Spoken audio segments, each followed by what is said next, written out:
Welcome to Billboard Live. My name is Kevan Kenney, and this is a very special edition. This is the biggest audience. You can't see it now, but it is crazy here. Hanson, everybody. Unbelievable. The three gentlemen from Oklahoma are here, and you guys are going to play us 3 songs, and then you're going to hang out for a little bit and take some question and answer. Yeah, that's the plan. There we go. So Facebook, stay tuned. Guys, take it away. Be warned, it might get X-rated in here. Keep it going for Hanson, everybody. The one, the only. That was incredible, guys. Incredible. Thank you very much. 25 years, huh? 25 years. It's a really scary thing, I guess especially when you're 36. I was going to say, 25 years, a quarter century isn't bad for a couple guys your age. Does it feel like 25 years? I guess that's the first question. Oh, it feels like longer. Yes. No, like 40. it Yeah, depends. no. I mean, some things, time is strange. Some things feel like yesterday, and then some things feel like you can't make them far enough away. No, it's Like mostly those polyester pants I wore in 1998. Yeah. But that's a whole other It thing. was We in all at remember the those. time. It was in. It was. It was really you know, No, I mean, promise. the thing that the people we looked up to, and we were talking about this earlier. So many of the artists we looked up to, Zach was referencing listening to Motown, and we first heard music that was before our parents' time, even. Like, so we were listening to early rock and roll, and so when we, people we thought, oh, this is the goal, they were not of the time. It wasn't like we could call up our friends and be like, dude, did you hear the new Ray Charles song? And be like, Ray who? And so the idea of timeless songs, like writing songs and kind of the idea of careers, I mean, that was more just in how we came up. Like the idea of you write stuff and you create them and you put them out into the world. And we were completely, having a huge success on a first record that wasn't the roadmap we were setting out for.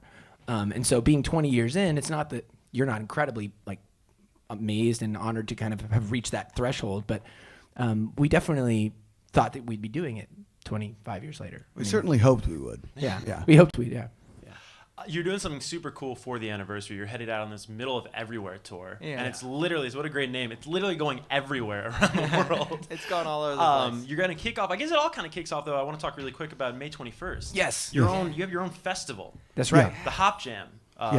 Beer and music Beer fest? and music festival. Hop Jam is sort of the culmination of a lot of things. So a few years back, we started our own beer brand, Hanson Brothers Beer, and Yes, it does exist. Our first beer is called Hops. It's a pale ale. It's delicious. And that's real. Yes, that's a real thing. And we have lots of different beers.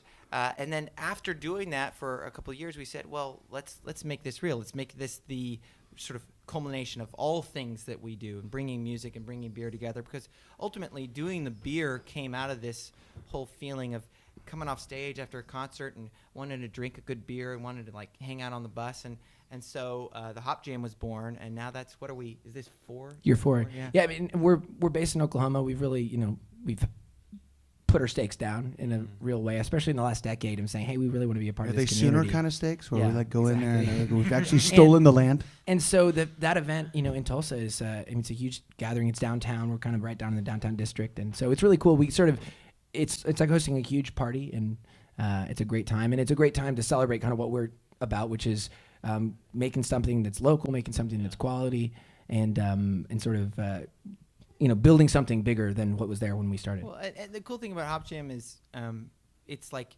our neighborhood, right? So where we host it is about a block from where we've played our first concert ever. Wow.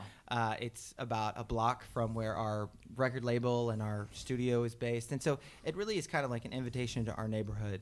Yeah. And then the other thing is it's a big free concert. So like anybody can come, all ages.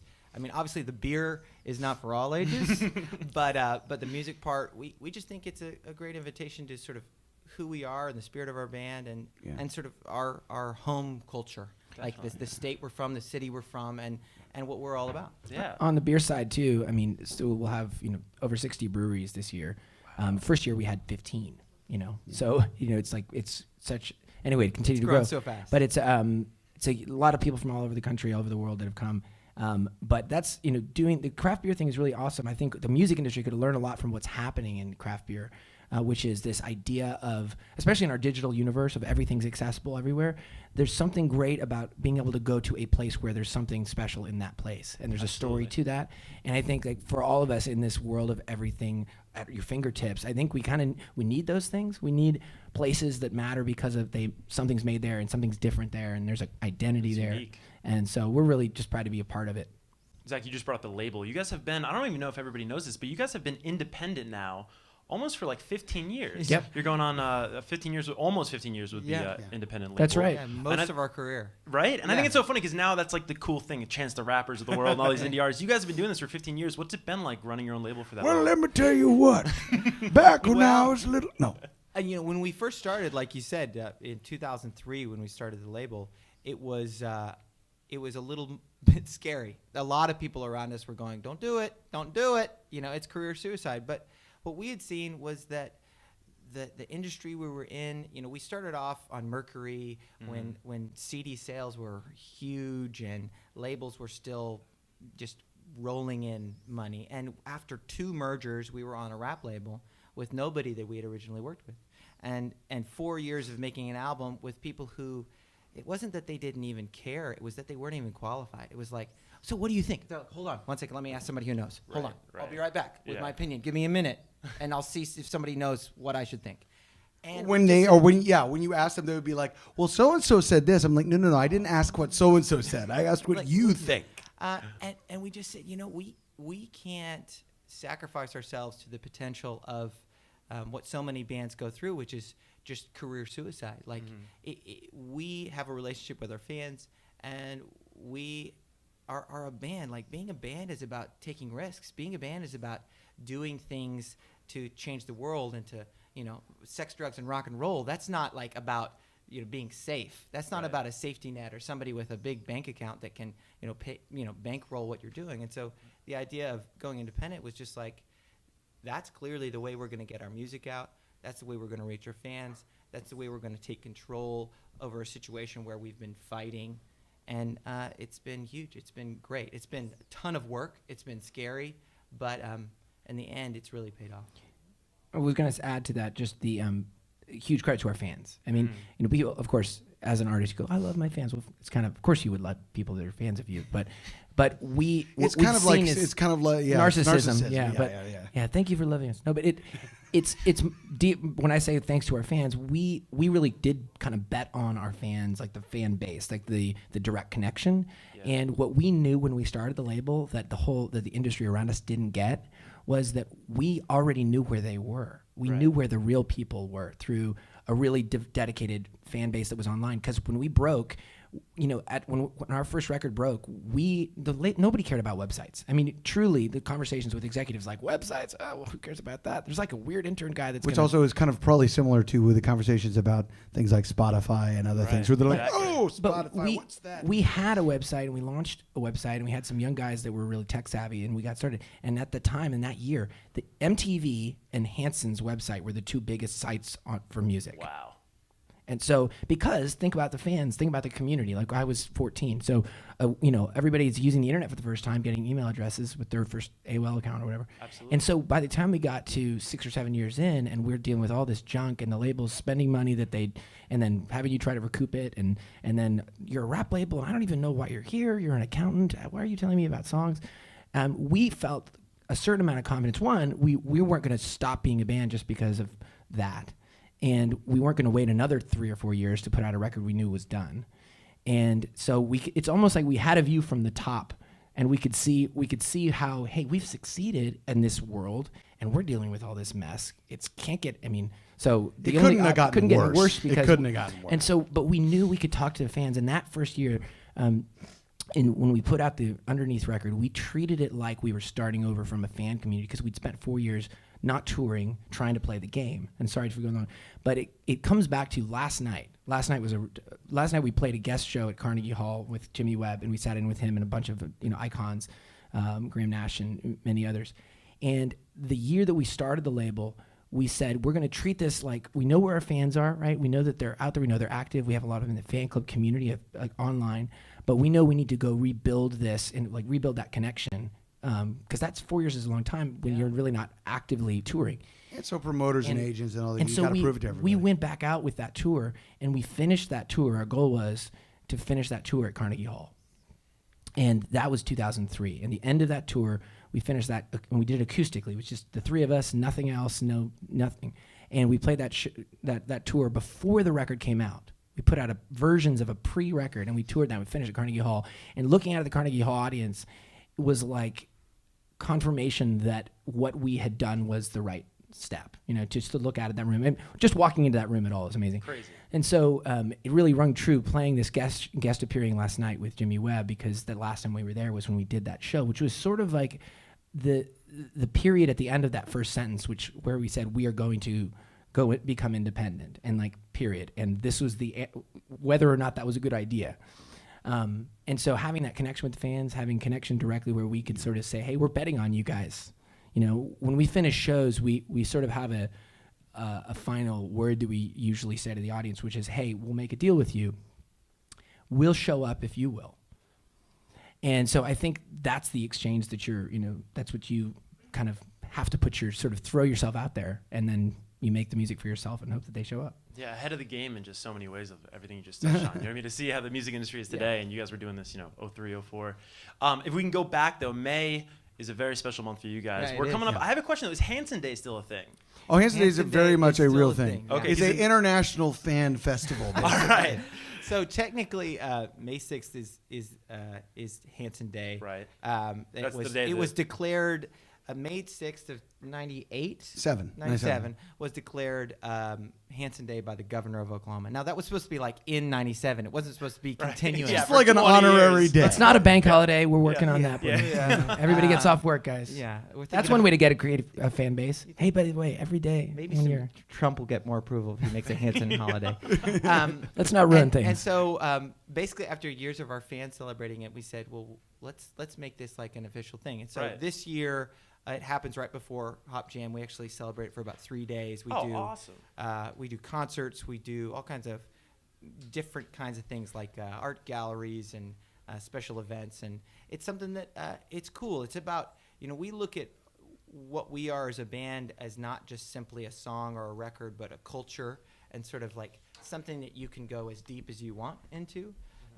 It's sort of like Sometimes like too deep. MMMBOP is a great reference. It's like if you want, you can take MMMBOP as a pop song, and it's like that's a fun pop song. But if you want, you can go deep into the lyrics and understand the psyche of that song is really the psyche of kids who are experiencing like rejection and like seeing their dreams become a reality and sort of living with the consequences of both of those at the same time. Yeah. And so like our culture, Hanson Day, Hop Jam, it's like there's more if you want it.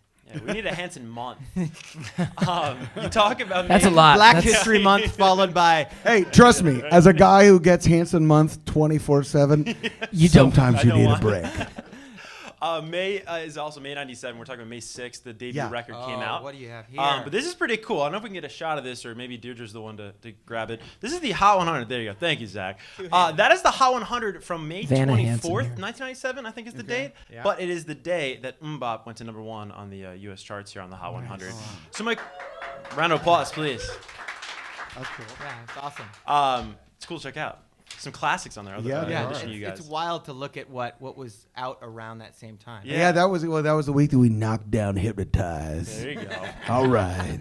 What else is on that list? Just real quick. What's the top 10? Top 10. Okay, so Hypnotized by Notorious B.I.G. Return of the Mac. Nice. Like now For You I Will by Monica. That was Say You'll Be There. That was a hot shot debut by the Spice Girls. Let's see. You Were Meant for Me by Jewel. That's a great song. I feel like this turned into a Fantastic game show of some kind. Well, no, I always think it's interesting. I Want The You song Savage is Garden. right with Hanson. But do you guys remember where you were when you got that news in 1997? Do you remember what you were doing when who did tell you that you were #1 on the Hot 100? I don't remember the #1 factor. I remember hearing it for the first time on New York radio. Really? On WPLJ. We were getting, after doing kind of an event not dissimilar to this, we were in a van and we pulled up to our hotel. We were about to get out. We were listening to WPLJ, or the driver was, and then all of a sudden I started to get out, and then our product manager or whatever that was still in the car goes, "Hey guys, wait! they're playing it. And I'm like, huh? What? What are they playing? Like, they're playing MMMBOP. I'm like, oh. And so we got back in the car and listened to it. Stop. Cool. You just sat there and listened to it? We just Yeah. sat there in Times Square. I think it was a Renaissance hotel at the Still time. there? Yeah. I remember that very specifically because when you're 12 years old and there's a gift shop that sells swords, you're like, booyah! This is the spot. Yeah, so that was pretty cool. Yeah, that was pretty cool. the antique sword maker Yeah, place. exactly. Now, MMMBOP was originally like a slower song. Yeah. Some people call it a ballad before you sped it up there. Yeah. Was it the Dust Brothers that produced that first? Yeah, I would think of it. It's almost like a That Thing You Do. I was kinda thinking, I'm so happy It's you almost said like that. Thing You Do. It's not that MMMBOP didn't, in our original version, it speeds up, but it starts off slow because the song is pretty somber. Yeah. Right? I was talking about the lyrics a little bit earlier. It's kind of heady. But when we went to work with the Dust Brothers, they had done Odelay, they had done like all these great records, and they're like, well, let's put it to like an old school beat. Yeah. And that beat, it didn't make sense to be slow, and Right. it was like sort of like a Well, we aha. actually talked with the guys about it being slower. Was it a and scary it's- decision at the time? Like, It now was it a obviously little panned bit out of to be a a well. great It felt decision, a but- little contradictory at the time because the lyrics make more sense if you sing them in the original tempo. Because what happens is the song was basically Uh-oh, we're a getting melodrama of sorts that was starting a little slower and intended to speed up. Right. But it begins with.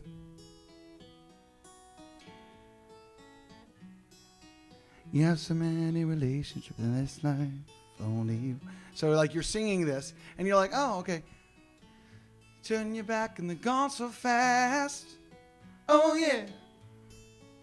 And they're gone so fast. Mm-hmm. So when you're singing those lyrics in that context, you understand what the lyric is more about, and then it kind of gets. And But then and then the second verse is a little bit more optimistic in some ways, Not and to that's be- kind of why the song speeds up and all that kind of stuff. So anyway. Yeah. But yeah, I mean, they were a huge influence on, it's important to think we had been making records ourselves. So we had made several independent records produced by ourselves, writing by ourselves. And so that connection with the Dust Brothers was really the first experience where we really had such a strong producer relationship. It wasn't that we hadn't worked with other people, but it was different. And I think they were really great partners because their vibe was mellow enough. The way they came into adding their taste to what we were doing was it was just the right intensity level that we were able to kind of find our way through that.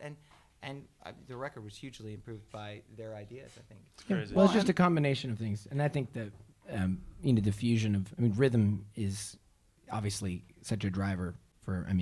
It's as important as the melody. So that loop and that sequence and that pocket is very much about Well, that record. And I think the cool thing, we talked earlier about our influences being early, these Motown records, and there was such a connection on that level with them that it allowed that bond to really work. Well, yeah, because they're DJs, they're music nerds. They know this stuff. Right. So we're talking about stuff that we love, and they're like, "Oh, dude, I love that record." And we're talking about, so yeah. It's crazy. Now you have a record that's going to live forever, guys. So congratulations on the Thank success. you very much. Best of luck on tour. I know we Thank got the you. 21st date in Oklahoma. I think you're headed overseas for June, and then I think September you get things started up here in North September America. will be all. Are tickets throughout on the sale yet for the middle of everywhere tour? They are on sale. A lot of sold out dates, so go get them if you want to come Absolutely. see us. We'd Yeah, love go to get them see you. because they may not be there.